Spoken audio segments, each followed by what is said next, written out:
Here we go. Right. Good afternoon, everybody. Welcome to the Horizon Centre. I'm Kay Mason-Billig. I'm the leader of Norfolk County Council and currently in the chair. And the first item on the agenda is the handover of the chair. So over to you, Sue.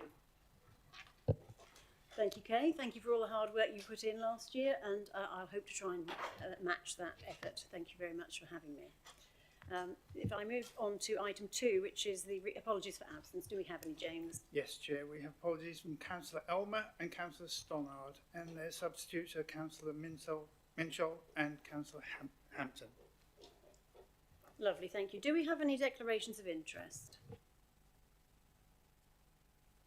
No, thank you very much. In that case, going to take us to the minutes of the Cabinet meeting that were held on the 19th of March 2024. So just to check for accuracy and if there's anything that you wish to raise from those at all. Are we all happy that those are accurate? Okay, lovely, thank you. And we will confirm this is a true record then. Which nicely brings us on then to item 5, which is the Yare Valley Walk project showcase. So if I think it's Matt Davis, is it, who'd like to lead us off on that? Would be great. Thank you very much, Matt.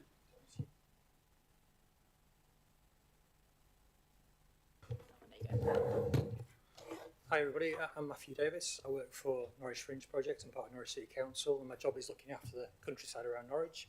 The Cringford Meadow is a really exciting project. To give you a bit of background, it's located opposite Waitrose down at Eton, and it gives access just off by the A11, and it gives access down to the River Yare and provides access all the way along to UEA, past the Bartram Mowers, McCarthy and Soane site, down to the university and out to sort of Earlham and Beaufort. It's a really important access route for people to walk.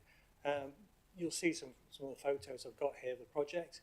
The one on the left hand side was how the car park originally looked, and the one on the right hand side is how it sort of developed. And we had, I'll see, go through the slides. We had real problems with the car park and its usage, and also with drainage of water, which is a major issue. It was often flooding because of a steep slope coming down into the car park. You can see the drain on the right hand photo, and that used to get blocked, and there was a bit of a drop into the car park as well, so it causes a lot of problems with vehicles, a lot of repair work, and the GNG money funding has really helped us to improve the car park, and we've put in a sustainable surface. I've just got a bit of text there about the key outcomes of the project. We were able to upgrade and renew 1.2 metres of hardcore path, so installing tightwood aggregate to improve access around the site, and I've got some photos shortly.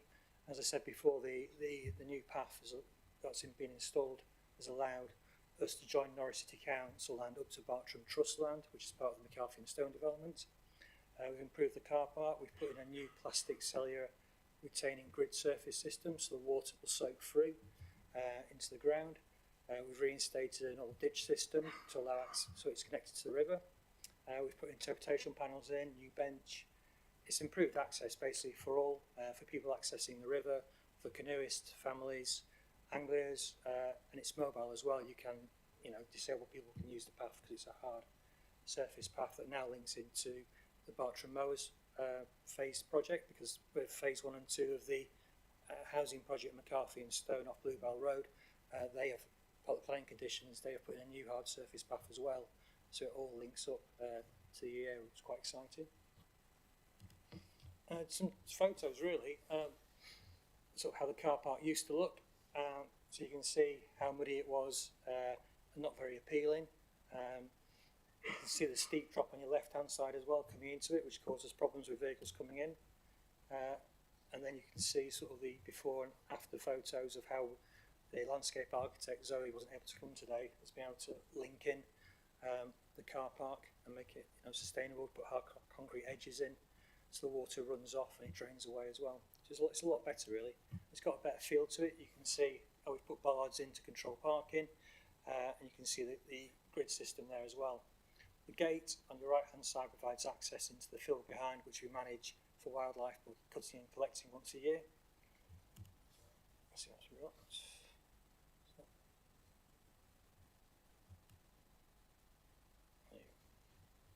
I think it's thinking.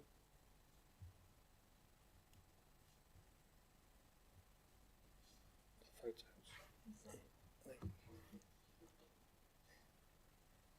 I've got some more photos not coming up actually, unfortunately.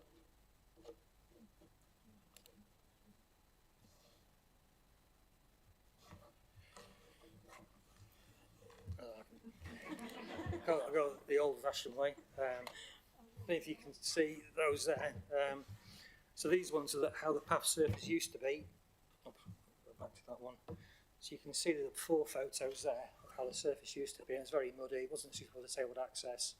And then the next photos show the contractors installing a breeding gravel path to improve access again. Oh, there we go. Oh, fantastic. There we go.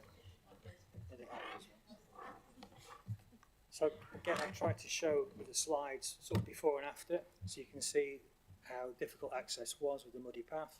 And then we've got this hard surface, type 1 aggregate path, which is good disabled access, and that links all the way around and goes underneath the A11 flyover, links into Bartremower's land.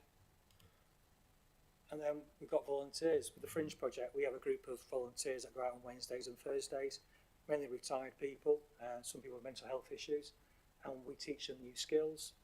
And one of the things we did as part of the project was we did some other improvement works around the site, and we put in some hardcore, which the volunteers did. You can see them using machines and stuff. We get normally about 10 to 14 volunteers out. You can see them putting the bench in, so involving people. Guy on the right hand side, the tattoo, he used to be a fireman, and then the guy below is a doctor who's retired.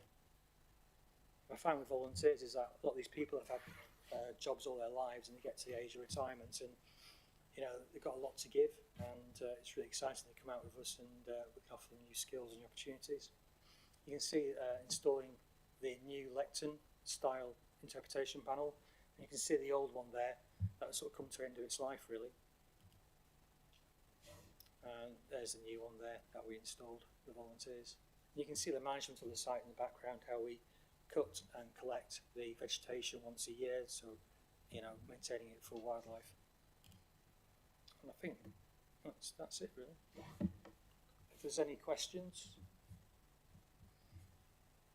Any questions from anybody? Would you like to say any points of view? Well, yeah. How long is that? Is it a sort of circular walk, and how far is it to walk all the way around? So circular around is about half a kilometre, but it links into a larger walk and takes you right through to the University of East Anglia. So you've got, you can go for a few miles really, and you can go to Earlham and Beaufort. So it's a strategic link into the Yare Valley path that is signposted all the way through really. It's quite popular with local walkers, runners. It's very well used. The Yare Valley Society are quite involved as well, work with them closely. So this is a footpath, it's designated as a footpath. Is it a public footpath now, or is it just a permissive path, or do you get cyclists on it is the other question? Cyclists do use it from time to time as well, so it's access, but it's mainly a pedestrian path for dog walkers from the local area. It's not designated as a public right of way, but it's known as a footpath that people use.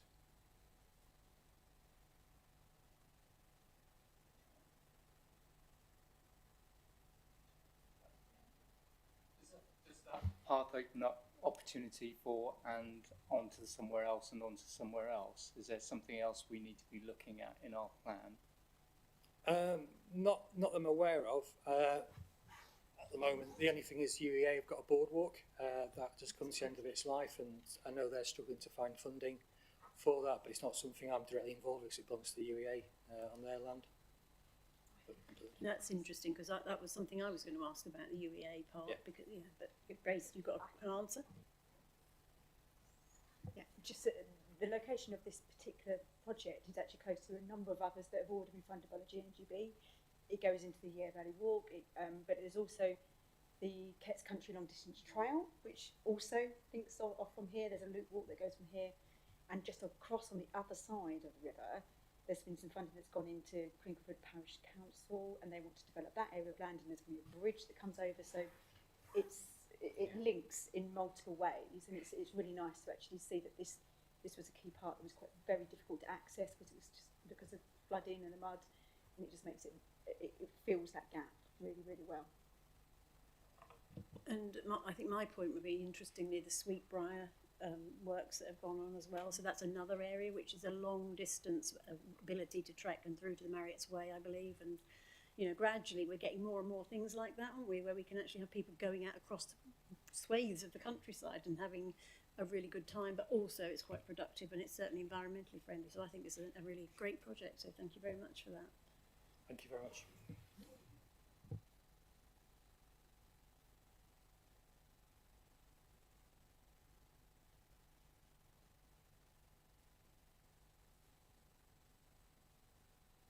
I mean, you are welcome to stay, but I completely appreciate you probably find it much easier to go. So, but thank you very much for coming. No, it's fine.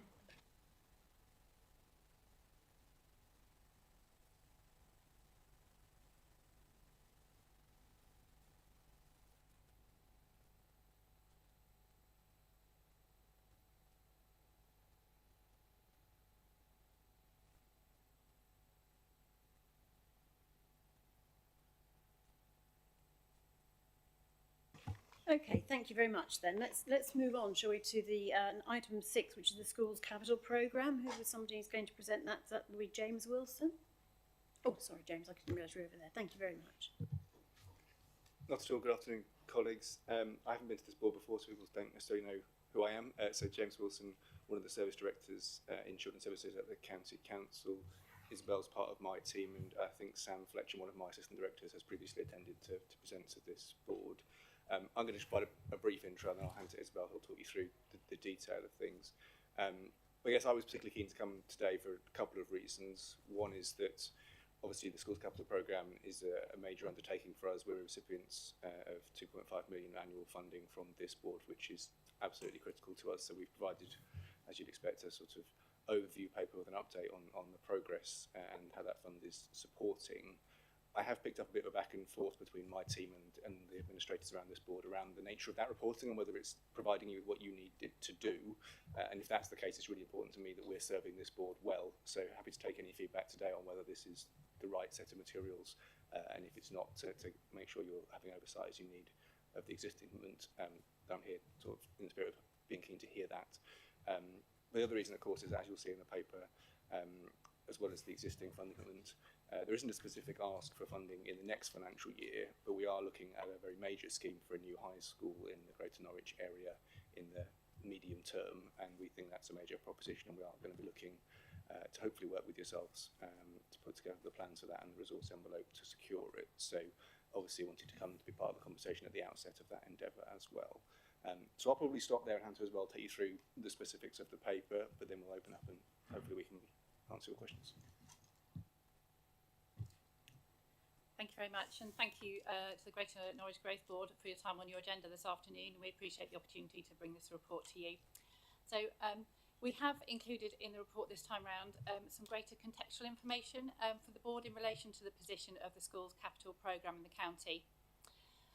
As a result of constraints on funding for capital, this year Norfolk County Council has presented its school's capital as an annual programme rather than the usual 3-year cycle, whilst we focus on careful scrutiny of all our capital projects.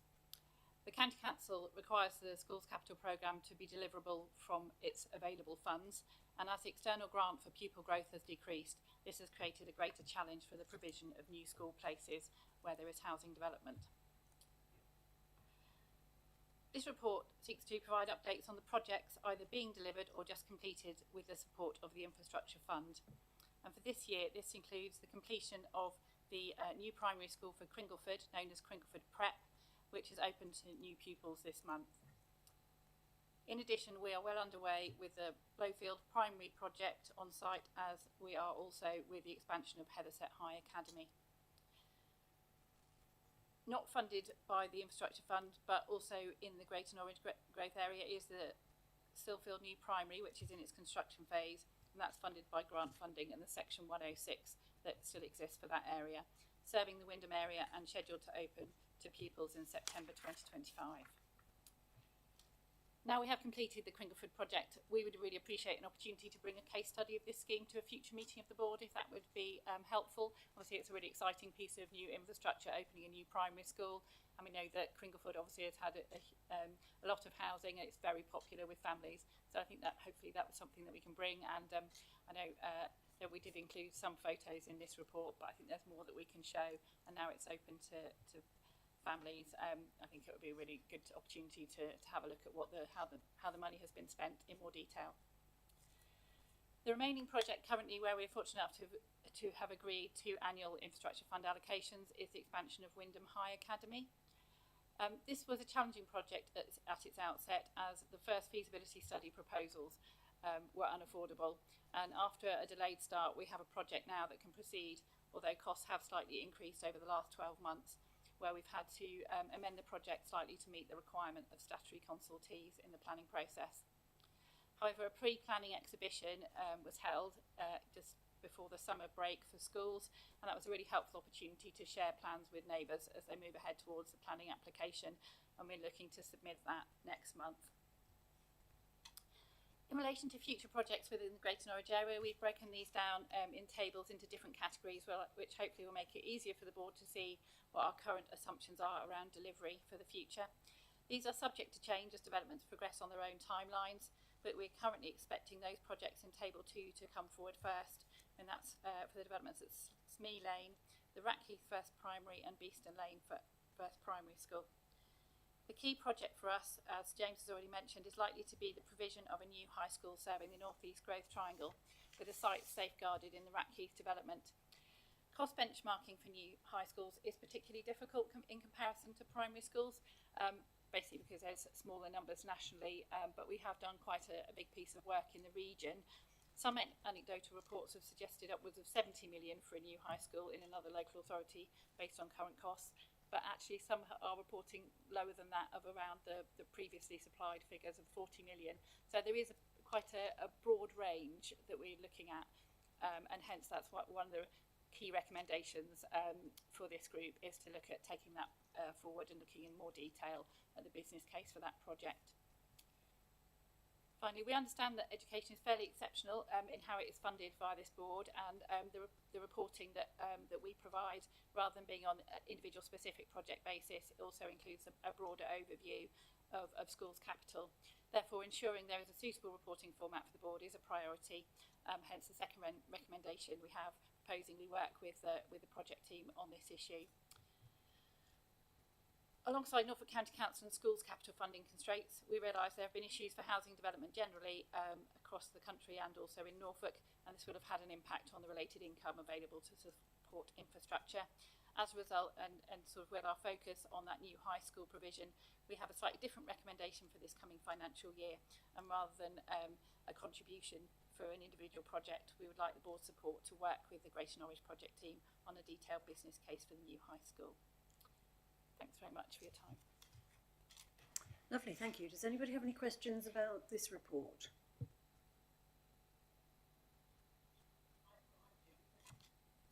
If I can. Thanks very much for the report, and I think it's a step forward from what we've seen previously. There was a concern raised a couple of meetings ago, which I don't think we've quite grasped yet, which was the level of basic needs grant, etc., that was coming into the programme, vis-a-vis, i.e. what's the totality of the ask and the totality of the available resources. And I'm not sure as we're quite seeing that in this report. Do you want me to respond? And when you look at the places funded under the government schedule, it shows one for Norfolk, and that it's the correlation between that and the report that we've got in front of us that might be helpful. So we do have, in theory, an annual allocation from central government. The allocations have been slightly erratic in terms of the timing of those in the last couple of years, and I think while we were waiting a spending review within the last government, but for the last two announcements we've had either like a very small amount of funding or nothing.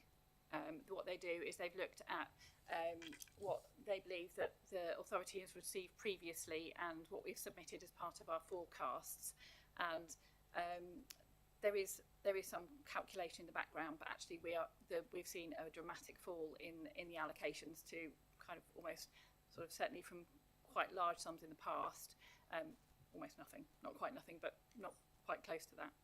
And that relates to the fact that we haven't got demographic growth that we've had in the past, which has driven the much higher amounts of allocation in previous years.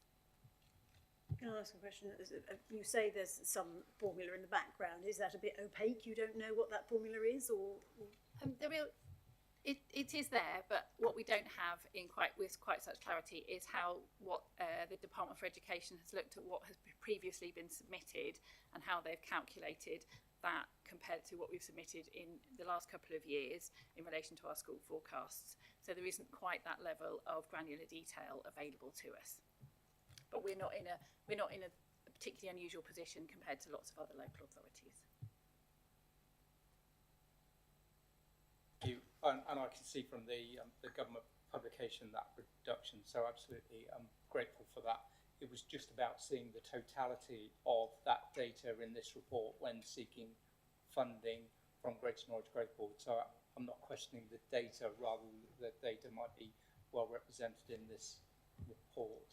And the other point to note, James, recognising this is your first meeting, I think 2 years ago the board agreed that the funding could be used to be capitalised if that was available. So it might be something when you come back with your subsequent report that you might want to consider and paying back to the board. No, I think that's absolutely fine. That's what I was keen to come today to hear exactly those sort of detailed points. So we'll take those away and make sure that the reporting in future reflects those pieces. And going back to Isabel's point about the overall funding position, there's a particular challenge for us here where in the Norwich area we have some growth, very targeted, which is going to require a high school, but in the totality of Norfolk, the demographic picture isn't justifying the overall level of spend from Whitehall, which creates the urgent need to find different funding sources. So that I think creates a further sort of justification for looking at all these options. But we can probably let that out for you more strategically if that's helpful. Yeah, it seems to me actually working with the Greater Norwich Growth Board in more detail would be really helpful, wouldn't it, from that point of view, so we can actually get more of that data together and put both those cases. I do have a couple of questions, if that's all right. I was interested at it says somewhere in the report about that there's many years since a high school was built. I wonder if you can elaborate on exactly when the last one was built, because I'm thinking it's about the 60s or 70s, but I'm not sure. I think that's likely to be correct. Probably, I would have thought some of the high schools in places like Sprowston, but also the large-scale expansions usually follow a period a bit like we've just come out of significant demographic growth and also housing development. So I know there was a number of schools built around the 1960s and early 70s, and I would have to go back and confirm exactly, but it's not been in the time I've worked for Norfolk County Council. I was just interested because I'm thinking it through, and I'm thinking I don't know when the last one was built. Probably when I was a child, no doubt. My other question was there's reference in there to the Hewitt School, and it talks about how it used to be available for about 2,000 pupils, and I do remember that. And it's going to be changing soon. I think it said 700. So my question really is that partly because there are falling numbers required there, and how is that being managed, and what would be happening to the rest of the? Because quite a lot of the buildings apparently going to be knocked down, so I'm interested in how that's being managed as well. Yeah, happy to take that question. So hopefully the report makes that clear. That's actually a project that, although we are a consultee and feed into that, there's the size of the school and get regular project updates, that's being led by the Department for Education directly with the Inspiration Trust, which runs the school as a multi-academy trust. So it has fallen in numbers and it's fallen in popularity. Parental preference is something that parents can express in the admissions process. So it is partly that the demographics potentially of Norwich have changed, but also we have seen some surrounding schools increase their published admission numbers, which is the number which they take in each year group. So nearby, the City of Norwich School has increased. They have used their own funds in the Multi-Academy Trust to build additional accommodation, and that has had an impact. But there are other schools that have opened, so although it's not very, very close to the Hewitt School, the Jane Austen College was also opened as a free school in Norwich City, and that has had an impact. It doesn't have a catchment, but it is able to take pupils as the crow flies within their admissions policy. And although it doesn't impact so much on the younger age group, there is also the 14 to 18 facility in the UTC, which is also close by. So these changes to the education landscape have offered slightly different opportunities for pupils in the area, and that has probably collectively had quite a significant impact on their pupil numbers, and ultimately sometimes the popularity of schools is really heavily impacted by things like Ofsted inspection outcomes. So it's a range of things, but we are seeing an increase in those numbers. We have tried to push to make sure that there is sufficient capacity being built into that school as it moves ahead, but it's a significant investment coming into Norwich City schools, and we're really pleased that that's part of that programme. Yeah, no, I appreciate that. I can see what it said in the report. I was just a little bit concerned that that's quite a drop. And, while I accept that the other schools are getting bigger, it's still something we need to keep an eye on, isn't it? Even if it's not part of what you're working with. So I was just curious about how that was working. It still seems like quite a big number to me, but we'll see, won't we?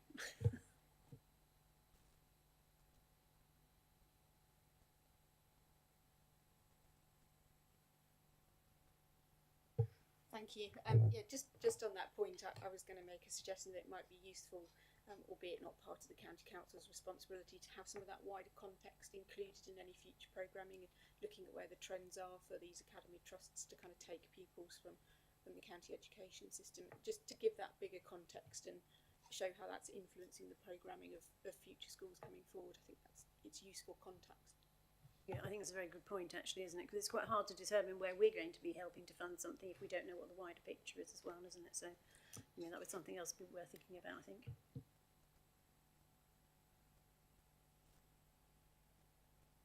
In that case, I think we've probably reached the end of that one. Thank you very much for that report. It's very helpful. And we look forward to seeing you next time. Oh yes, the recommendation, which I've now got to find, haven't I? I'm sorry. I think it is really just to note the delivery update, and that we will continue to work with the Greater Norwich project team, and we note that there is no financial request. Are we all right with that? Is that fine? Yep. Thank you. Apologies. I'm new here.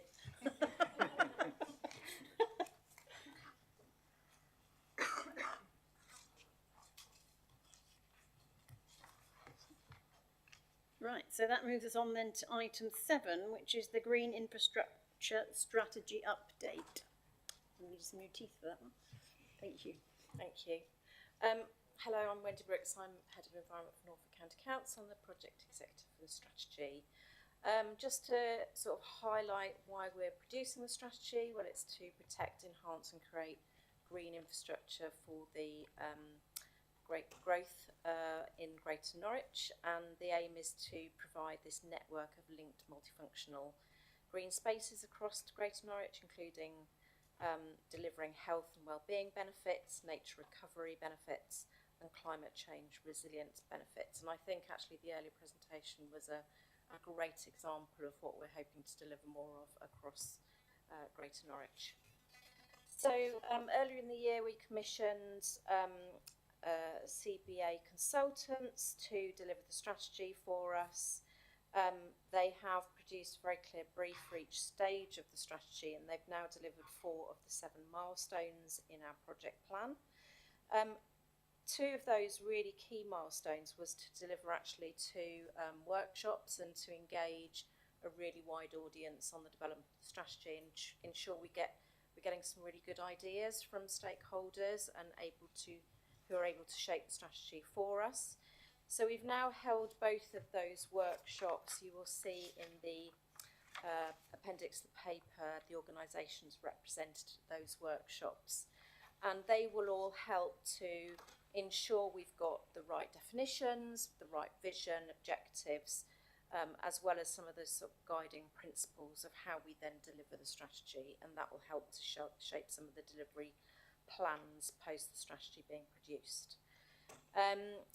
I will ask you to just note that because of the 6-week pre-election period, we've had to rejig our time frame, which has meant that instead of coming to you in December to approve the strategy, we'll now have to come to you in March for the final strategy approval.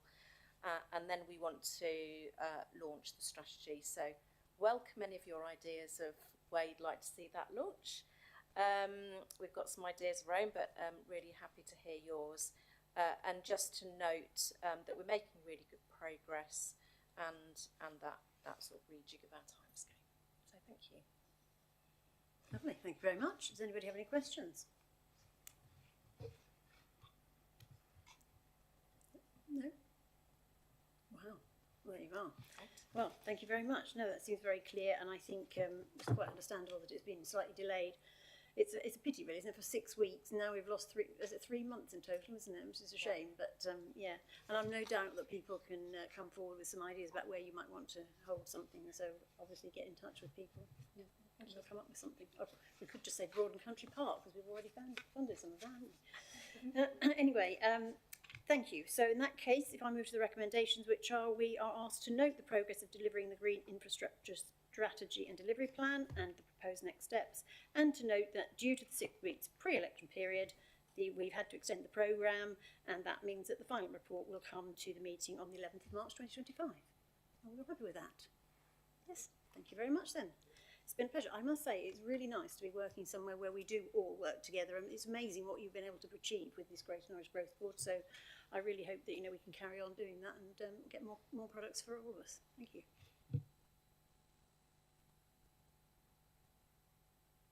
The date of the next meeting. I always forget something, don't I? 28th of November. So I look forward to seeing you all there. Here.